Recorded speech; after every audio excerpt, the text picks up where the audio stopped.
अस्सलाम वालेकुम नाजरीन। इंसाफ इंसाफ इंसाफ, ये नारे हमने बहुत सुने हैं और ख़ुद भी हमने लगाए, लेकिन जब ये लफ्ज़ इंसाफ हम इस्तेमाल करते हैं तो हमारे दिमाग में, हमारे जहन में एक पस मंज़र एक नज़र आता है, कोई अदालत, कोई ऐसी इमारत या कोई ऐसा बुज़ुर्ग जो हमें इंसाफ देगा। आज का हमारा मौजू इंसाफ ही है, लेकिन हम इंसाफ को एक बड़े मुख्तलिफ तरीके से देखना चाह रहे हैं, बड़े प्रैक्टिकल, प्रैग्मेटिक और हर एक इंडिविजुअल के हिसाब से जो इंसाफ का लेवल आता है वो हम देखेंगे।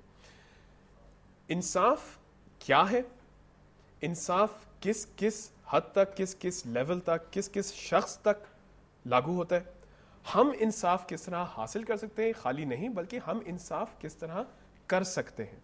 ये एक बहुत ही इंपॉर्टेंट क्वेश्चन है।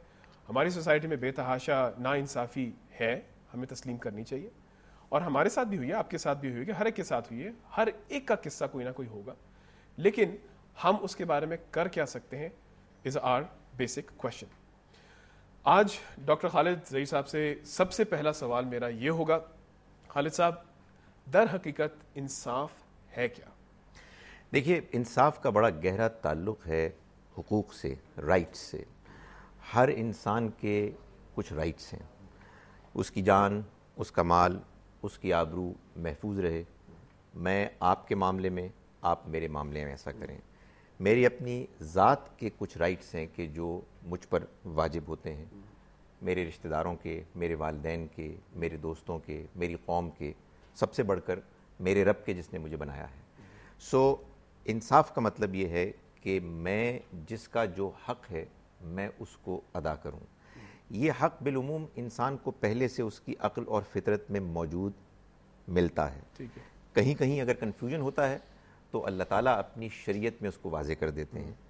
अगर इसके बावजूद कुछ चीज़ें बाकी रह जाती हैं, इंसान आपस में गुफ्तगू करके, कानून साजी करके उसको तय कर लेता है।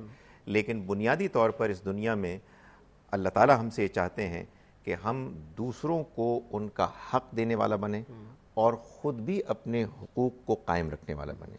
सो बेसिकली इंसाफ का मतलब ये है, अदल का मतलब ये है कि जिसका जो राइट है वो उसको मिले।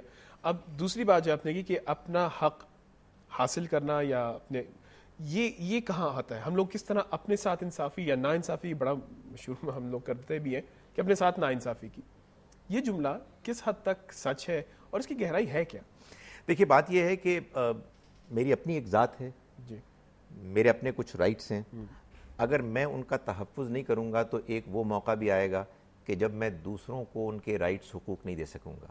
वजह यह है कि मेरी शख्सियत में वो ठहराव, वो तवाज़ुन बाकी नहीं रहेगा।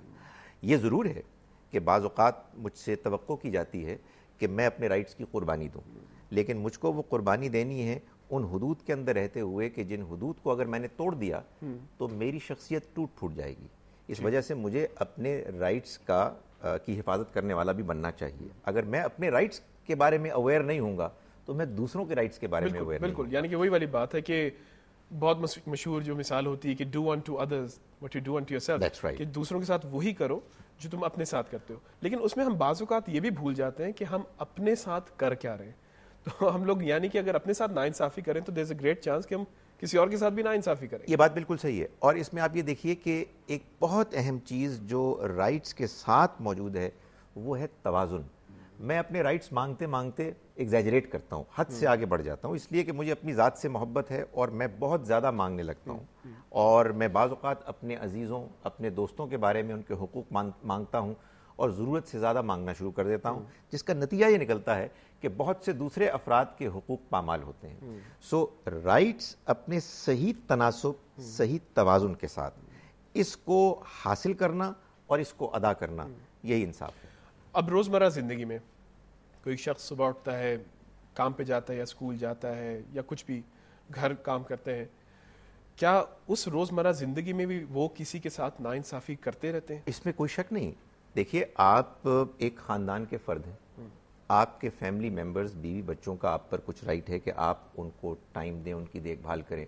जब आप ऑफिस में जाते हैं, जब आप बिज़नेस करते हैं, तो ऑफिस में जो आपका मुआहदा हुआ है कि आपकी ज़िम्मेदारियां हैं, اگر آپ وہ ان کو پورا نہیں کر رہے تو آپ ناانصافی کر رہے ہیں.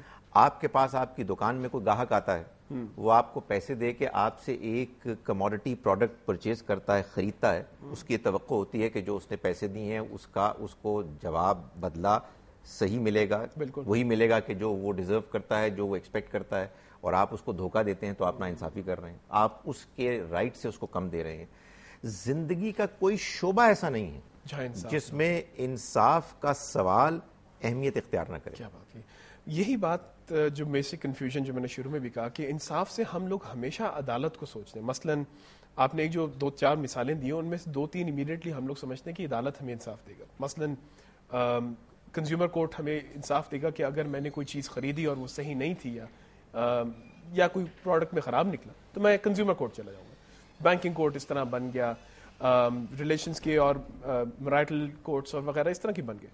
لیکن ایسے بے تحاشا ذمہ داری ہیں, جیسے آپ نے پہلی جو مثال دی کہ اگر میں اپنے خاندان کو وقت نہیں دوں گا, کوالٹی ٹائم نہیں دوں گا, تو یعنی کہ میں ان کے ساتھ ناانصافی کر رہا ہوں. اس کے لیے تو کوئی کورٹ ہی نہیں ہے, کسی کورٹ کی ضرورت نہیں. اور میں آپ سے گزارش کروں کہ یہ کورٹس کیا ہوتے ہیں. یہ کورٹس تو اصل میں انسانوں نے اس لیے ان کو وجود بخشا ہے کہ عام زندگی میں انسان دوسروں کو ان کے رائٹس دینے سے انحراف اتنا کرنے لگتا ہے کہ ظلم بہت بڑھ جاتا ہے, اور پھر اس کی ضرورت پیش آتی ہے کہ ان لوگوں کو کہ جن کو یہ ذمہ داری سونپی گئی تھی کہ وہ دوسروں کے ساتھ انصاف کریں, ان سے زبردستی انصاف کروایا جائے. ورنہ انصاف تو وہ چیز ہے کہ جو اگر انسان نہیں کرتا تو وہ دوسروں کی نگاہ میں بہت نیچا گردانا جائے گا, اللہ تعالیٰ کے ہاں وہ قصوروار ٹھہرے گا. اور آپ یہ دیکھیے کہ اللہ تعالیٰ یہ فرماتے ہیں کہ قیامت کا روز اصل میں انصاف کا دن ہے. کیا بات ہے. بدلے کا دن ہے. وہ لوگ کہ جنہوں نے زیادتی کی ہے ان کو ان کی زیادتی کا نتیجہ دکھایا جائے گا, اور جن کے ساتھ زیادتی ہوئی ہے ظاہر ہے کہ ان کو کمپنسیٹ کیا جائے گا. ایکسلنٹ. اب اس میں ایک اور ایسپیکٹ جو آتا ہے, ہم جس سماج میں رہ رہے ہیں, ہم جس سوسائٹی میں رہ رہے ہیں, وہاں انصاف کرنا ویسے ہی مشکل ہو جاتا ہے. پہلی بات, یہ ناانصافی کی ہی کیوں جاتی ہے؟ اگر واقعی اتنا ہمارے لیے ہر ایک کے لیے فائدے میں ہے, ہر ایک کا مفاد ہے اس میں, تو ہم کیوں نہیں کر رہے؟ دیکھیں, اس دنیا کو اللہ تعالیٰ نے جس اصول پر بنایا ہے وہ آزمائش کا اصول ہے. اس دنیا میں آزمائش کی نوعیت یہ ہے کہ مجھ سے جو چیزیں ایکسپیکٹ کی جا رہی ہیں, اگرچہ کہ میرا ضمیر, میرا کانشنس مجھ کو اس بات پر پوری طرح سے ابھارتا ہے کہ میں ان کو کروں, لیکن ساتھ ہی ساتھ بعض اوقات اس میں تکلیف آتی ہے, مشکلات آتی ہیں, اپنے اس پر تنقید کرتے ہیں. بعض اوقات میری لالچ یہ ہوتی ہے کہ میں وہ کام کروں کہ جو انصاف سے ہٹ کر ہے. بعض اوقات ایسا ہوتا ہے کہ مجھے سستی شہرت ملتی ہے بالکل اگر میں ناانصافی کروں. بعض اوقات میری اپنی کچھ ذاتی خواہشات پوری ہوتی ہیں اگر میں دوسروں کے ساتھ زیادتی کروں. سو اصل میں یہ ایک کشمکش ہے کہ جس میں ایک جانب میرا ضمیر مجھ کو آمادہ کرتا ہے کہ میں انصاف کروں, اور دوسری جانب میری خواہشات نفس, دنیا میں میری جو ٹیمپٹیشنز پھیلی ہوئی ہیں, لوگوں کے ساتھ میرے تعلقات, اور بعض اوقات خوف مجھے ابھارتا ہے کہ میں ناانصافی کروں. اس سوچ سے آپ سے تھوڑی ہم اجازت لیں گے, آپ بریک لیجئے. بریک کے بعد ہم واپس آئیں گے اور دیکھیں گے کہ انصاف اور عدلیہ اور پھر مزید پرسنل ہم لوگ اس کی امپروومنٹ کس طرح کر سکتے ہیں. اس بریک کے بعد